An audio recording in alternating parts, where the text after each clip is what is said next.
Infertility is a deeply personal and often challenging journey affecting millions of women worldwide. While medical advancements offer various treatments, many women are seeking holistic approaches. Embracing a holistic approach to infertility involves addressing physical, emotional, spiritual, and lifestyle factors to optimize overall well-being. On today's show, I had the privilege of interviewing Becca Yan, a fertility educator and hormone coach. She shares her personal infertility journey, and now she uses her experience to help other women to become pregnant. So friend, if you're ready to end the frustration associated with infertility in exchange for a holistic plan that works, then grab a notebook and pen and let's dive in.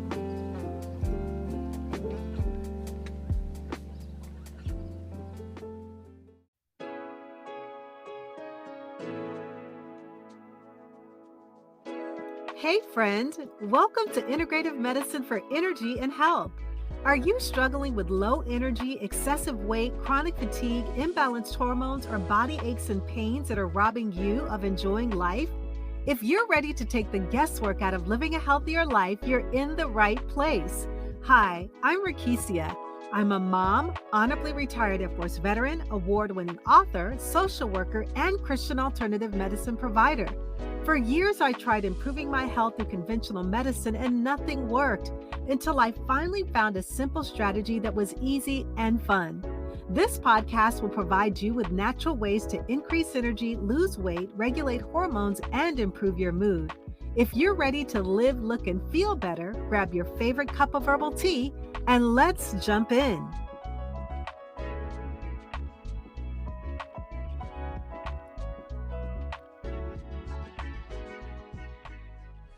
Welcome to the show, friend. I pray that you had an amazing weekend. It blesses me to see you showing up week after week. Know that you are deeply, deeply appreciated. And if you'd like to hang out with me more, I have a community on Facebook with other women just like you. You can click on the Join My Community link in today's show notes to be a part of it. I can't wait to see you in the group. Today's show is a special one. It's an interview surrounding the topic of infertility. I've never personally experienced infertility. However, one of my sisters went through this painful struggle, and it truly impacted my family in a way that I had never seen. She openly talks about what she and her husband went through, and now God has blessed them with a little girl, and we are so elated that their second baby is due this summer. And so I'm excited about having this conversation surrounding infertility because it's an issue that so many women face. They struggle with it, and they simply want answers so that they can have children. Well, today I pray that you will receive wisdom and insight on overcoming infertility as I interview Becca Yan. Becca has worked with dozens of women and couples nationwide to empower them in their fertility health. As a psychology major, a femme educator, and a fiat hormone coach, she is well respected in the fertility education community. She loves helping women understand their body and God's design and how to support it naturally so that they can get pregnant inside of her course fertility framework. I hope that you enjoyed this interview just as much as I did doing it. Without further ado, let's get into the interview. So welcome to the show today, Becca. Thank you so much. I'm so excited to be here. Oh, it is a pleasure to have you on the show today. You know, there's so many topics that women approach me with, I'm sure that you with, when it comes to hormonal health, fertility health, all of the above. And so can you share a little bit about how you got started in this work and how you got here, Becca? Absolutely. Yeah, I never thought I would be doing this. So it's definitely, yeah, something I never thought I would do. I had two healthy pregnancies, mostly healthy. I was kind of not in a healthy living at that point, very just traditional, lots of McDonald's and Chick-fil-A to survive the babies and all that. And then we got pregnant again, and I was at a pretty low place in my health in life, but just kind of accepted, like, okay, pregnancy again, here we are. And I didn't really honor it. And we ended up miscarrying that baby at 15 weeks. And it was awful. And of course, I went through all the questions of, why did this happen? Why did this happen? And just try to start diving into research after the grieving part. And then we experienced two chemical pregnancies after that. And so it was at that point we were just kind of at rock bottom, and the Lord was really gracious and led us to, I'm Protestant in faith, but they led us to our Catholic friends. And we were like, okay, they know what they're doing. They're spacing out their children. We need to figure out some way where we can pause on having babies right now so I can get healthy and figure out what's going on. And so they explained to us what fertility awareness methods were. And I thought it was total bogus and totally crazy. So I'm excited to be able to bring some awareness to that to your listeners today. But we learned about that, and there are basically methods to naturally avoid pregnancy, or you use the methods to help get pregnant. And so we learned about that, we implemented it, and we were able to avoid for a season, which was very needed because I was very unhealthy. And as I found a doctor, probably one pretty similar to yourself, who is getting down to the root cause and working with the hormones and all that. So I was working with that, and I found a hormone coach. And so my hormone coach just like sat with me for an hour or two and worked with me on like little things I could change, how I would respond in anxiety to my kid, or, what did I eat first thing in the morning? What did I eat with my coffee? Like, what's a little thing I could change there? And so she worked with me on all those little nitty gritty things that didn't seem like they'd make a difference, but they really did. And so I ended up becoming both a fertility awareness teacher and a hormone coach so that I could help women kind of go through the journey that I did. And the Lord did bless us with another baby, or triple rainbow. And she's almost one now. And she's a crazy, crazy little girl and a beautiful gift. So, so that's kind of how I got into all of this. And one of the things that just really resonated with me so much when you said it, Becca, you said that even though you grew up or were a part of the Protestant faith, you went to our Catholic brothers and sisters, and they were doing something so different.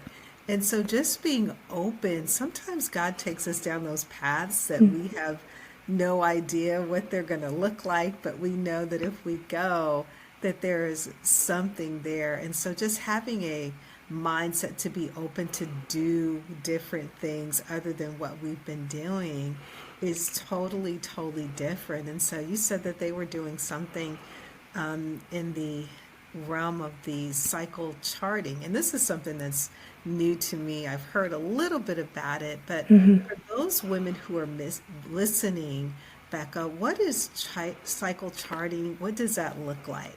Yeah. So you can call it cycle charting, you can call it fertility awareness methods, or any of that. And the frustrating thing is, like, if you type that into Google, you don't get great answers, and it's crazy. Like, even now, knowing everything I know, sometimes I'll teach classes on this at churches or something, and I always like to find different handouts and resources, and they're so scarce and it's ridiculous. So this is a very well-known thing in the Catholic Church because it's required for couples going through marriage prep to take a fertility awareness class, which is awesome. I think that's awesome. And I feel like it's such a miss in the Protestant church that we don't even talk about it. You get some some advice about, well, here's some birth control options. Try to pick one that's not abortifacient. Good luck. And like, that's basically what we get. So basically fertility awareness methods, there are probably 5 to 6 different ones. They're all based off of the same research that was done between the 50s to 80s. Discovering the woman's ovulation cycle and discovering her different bodily signs that can tell her if she's ovulating. So things like cervical mucus and basal body temperature, and dryness and moods and symptoms, and more recently, different hormonal tests that she can do. So, testing for the luteinizing hormone surge or the LH surge.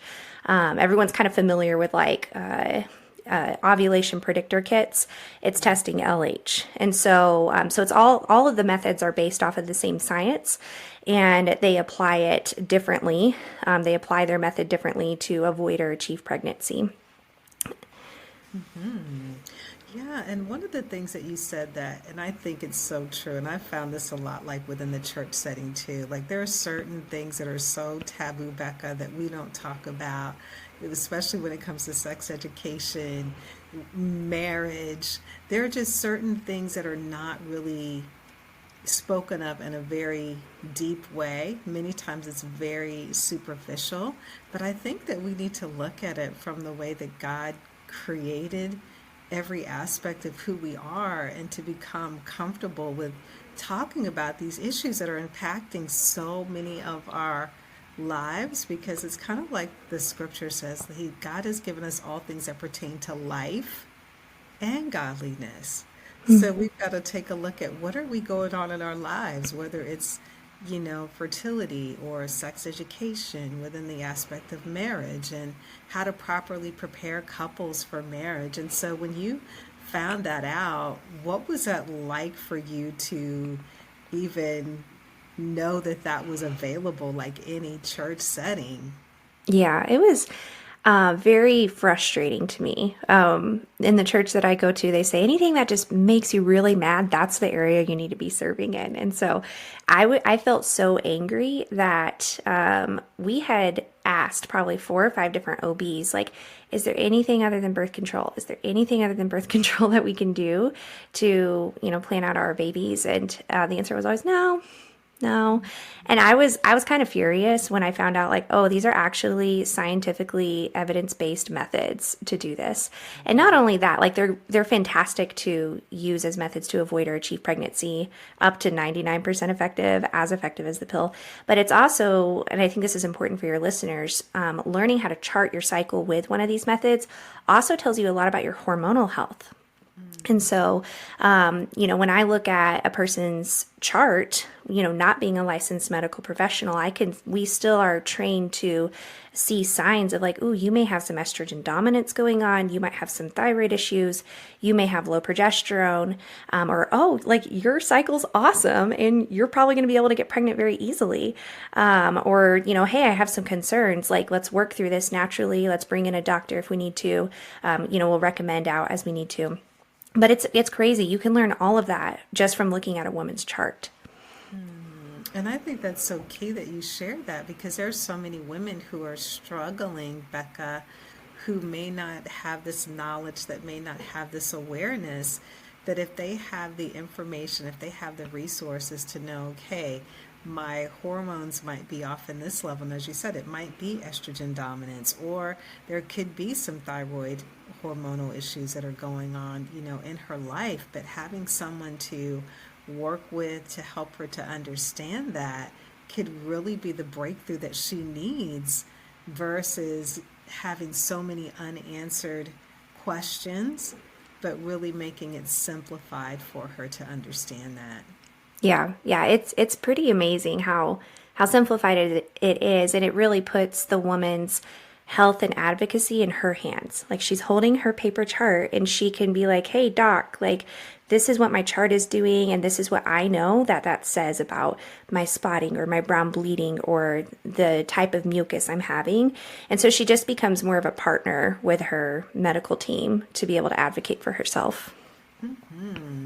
No, that's so good. And so, if a woman were to reach out to you, Becca, and they're sharing, Becca, I've been facing infertility issues. Like, what are some of the first steps that you would take with her? Yeah, thank you. That's an awesome question. So the first thing I like to do is I want you to learn how to chart. Like, let's learn how to chart. I know that's not the answer that most people want to hear, but the second you learn how to chart, then you start writing the book that your body has been trying to tell you. And we want to look at, 30 to 60 days of charting to see okay, what's your body telling us? Because we can tell a lot by your symptoms, but the language doesn't lie, the numbers don't lie, that kind of thing. So we want to observe that. So that's the first thing we do. And then the second thing we do is I do a general hormone assessment with the woman, and we're looking at like, okay, what could be the root cause issue that's going on? Is it your gut? Is it a clogged up liver? Are we concerned about your thyroid? Are we concerned about inflammation?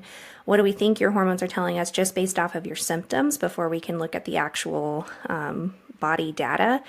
And from there, I like to give some recommendations on diet and maybe some supplementation, or like, let's just talk about your sleep. Let's talk about how are you doing with stress? Sometimes it's just those really basic things, as you know, that, I mean, if a woman's not sleeping, then that's like the first thing we're going to work on of going through some strategies for that. So, yeah.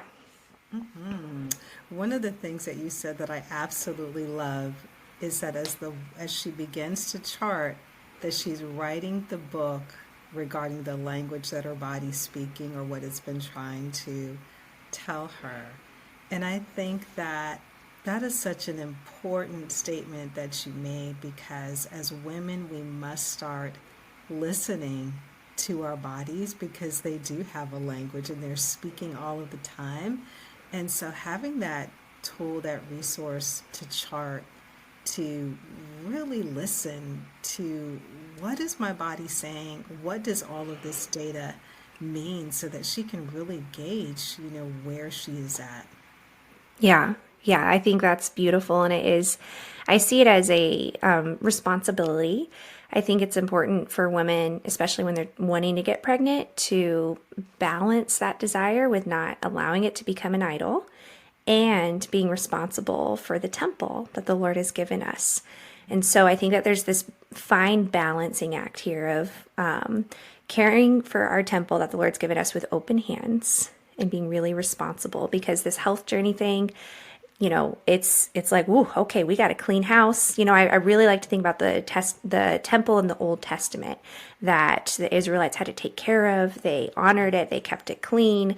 They did the things that they needed to do with it, because that is where the Lord resided. And now, we are the Lord's temple, and this is where the Holy Spirit resides. So I think it is really important to tend to our temples, know what they're saying, know what the needs are, and taking care of it. But at the same time, knowing like this is just the temple, but like God is in charge, God lives inside of me, and having that holy reverence in this journey and in this desire to getting pregnant, and kind of balancing the two.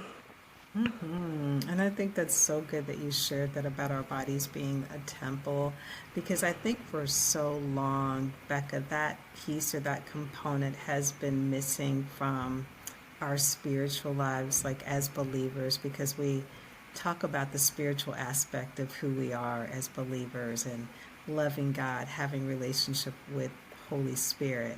But when it comes to the physical part of taking care of the temple, we have to have a total mindset shift regarding that, to say, you know what, how I take care of my body does matter to God. What I'm putting in my body does matter to God. How I'm protecting and preserving this temple truly does matter. And so when you are working with women, is that a piece or a component that is included in your work? Yeah, that's such a good, thank you. Man, you asked such great questions. Yeah, so I know that there's not a lot, but there are people out there who teach how to chart your cycle, and who teach how to balance your hormones and what are things you can do naturally. But it's like, let's also talk about the spiritual part of this. Let's not take care of the temple and never talk about the spirit. We think about mind, body, spirit. So part of what I do through my course is I went on a long journey with the Lord of fertility moments of women in the Bible.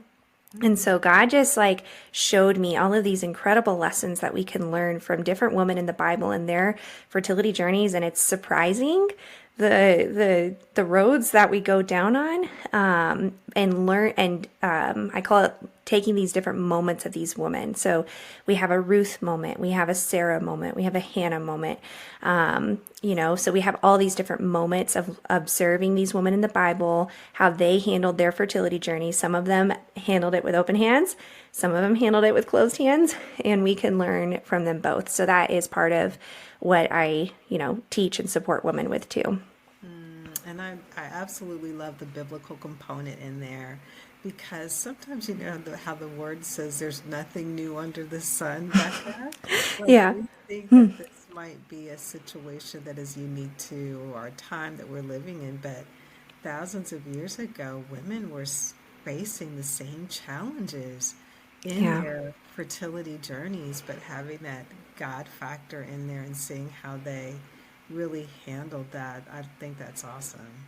Yeah, it was a huge revelation to me. So you may have already clicked with this, and many others have, but it was the first time for me to realize that the first matriarchs of Israel all wrestled with infertility. So Sarah, Rebecca, and Rachel, back to back to back, and this was right after the curse of sin, of Eve. I Yes. will multiply thy sorrows and thy conceptions. And so I, do like to talk about how sorrow and hardship is connected to conceptions. Whether you have a lot of babies and that's hard, that can be really physically hard, or, maybe you do get pregnant, but you lose the baby. That's difficult. And then maybe you want to get pregnant, as we see in these matriarchs, but it's not happening. And it's really interesting studying those women and other women in the Bible for how did they handle that and what can we learn from that?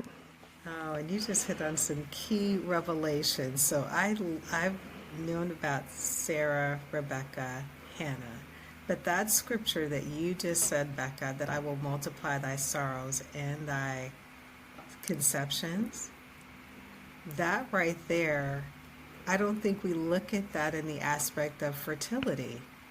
Right. Like I never looked at it like that until you mentioned it right here in that moment.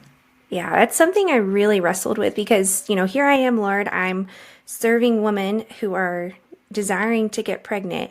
And you read that Genesis 3:16, and frankly, in most English versions right now, they take out that first line. So the version that I quote, I think it's either the King James version or a New King James version. We won't go into all the Bible translation stuff, but that's a whole nother can of worms. All of them are beautiful in their own way, right? But it's very fascinating to me because a lot of the English translations just say that or imply that the woman will suffer in childbearing and then her desire will be for her husband and he will rule over her. And it really only amplifies on it's going to hurt when she has babies. And I just wrestled with the Lord on that for a while because I'm like, Lord, like, what does this say to the woman who can't get pregnant? Like, is she like, and I know like the thoughts of, am I not even worthy to bear the consequence of sin? You know Yeah. what I mean? And I couldn't settle with that. And so I started reading, I don't read Hebrew, but I love to look at like the Hebrew and the Greek translations and Yes. really look through, what does it actually say and read different versions of the Bible to get the fullness of the most understanding that I can get. And there are some, lots of translations that just take out I will multiply thy sorrow and thy conception, and they just keep the part in of, I will multiply thy pain in childbearing. And so I'm like, okay, that's really important. We keep that in there because that's a third layer of understanding for us as women to know what we're going to be wrestling with in our lives and in this broken world. And that's so, so good to, again, really embrace that revelation and understand that there's a spiritual component to this journey as well, not just a physical one, but there's a spiritual component to this as well. And so, ladies, if you are listening, and if it's not you, or if there's a sister, a friend, someone that you know that is going through a journey of infertility and you're wanting to align with someone who is of like precious faith, you want to be able to align with someone who has wisdom, understanding, revelation, and knowledge, I am highly encouraging you to connect with Becca in the work that God has called her to do. And so, for those ladies that are listening, Becca, where can they find you? You can find me at my website. I'm like off Instagram. It's just not a thing for me. So, just my website, beccayan.com. And you can connect with me with my course or on the podcast. I'm the host of For the Love of Hormones podcast, and it's a lot of fun. So, yeah, those are the two different places over on my website. Awesome. So Becca Yawn, and that's BEKAHYAWN.com. And I'm also going to put her link in the show notes. So thank you for sharing that, Becca. Thank you so much. And so I'm excited about this course that you have to offer, for the ladies that are listening. I know you shared a little bit about it, but is there anything in particular that is there a certain part of the course that you just absolutely love that you would want every woman to experience it while you were creating it? What would that be? Oh, that's a hard thing because it's like all of it.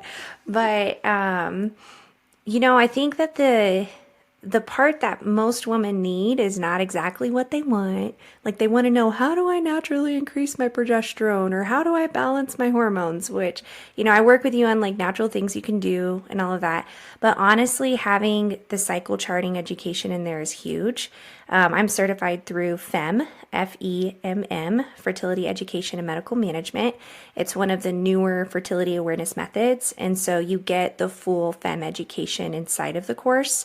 That alone is 3, like if you were to do it one-on-one with an educator, it's 3 1.5 to 2 hour sessions. And so, like I compare learning the language of your body as learning a language, right? Like if you, if you've ever studied Spanish or Chinese or whatever, and I mean, women who just download the Flow app or, get a device, it's like downloading Google Translate and thinking you can just speak in Chinese and get it. And it's not going to happen. You need to have an interpreter. You need to study this. You need to learn a little bit more. Our bodies are very complex, and we're made by an unfathomably complex creator. And we're given this gift of knowledge in this age that is very recent and new, and it's a beautiful thing. So I think that's just really, really important.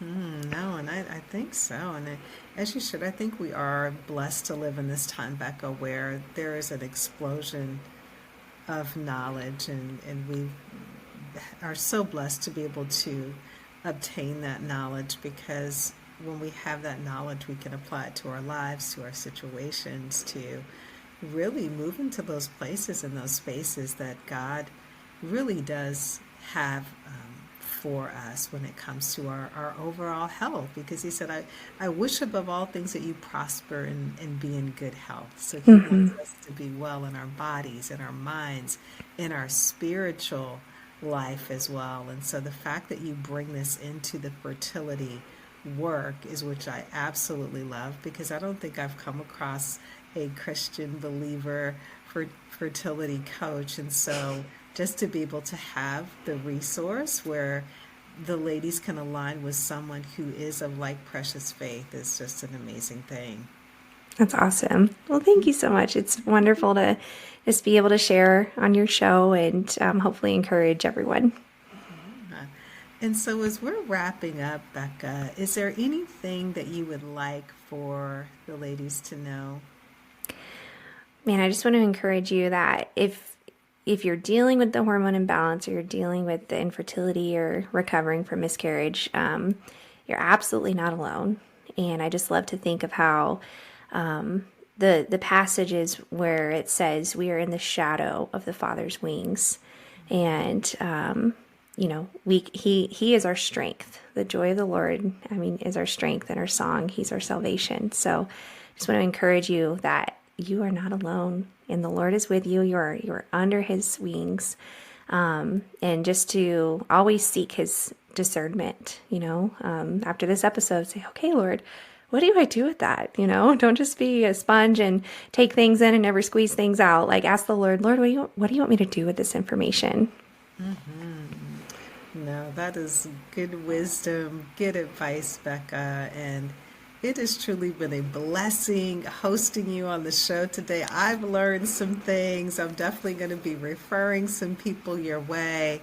And so, thank you so much for opening your heart and enlightening us to the God factor within the fertility journey for women. So, thank you so much for being a guest on my show today, Becca. Thank you for having me.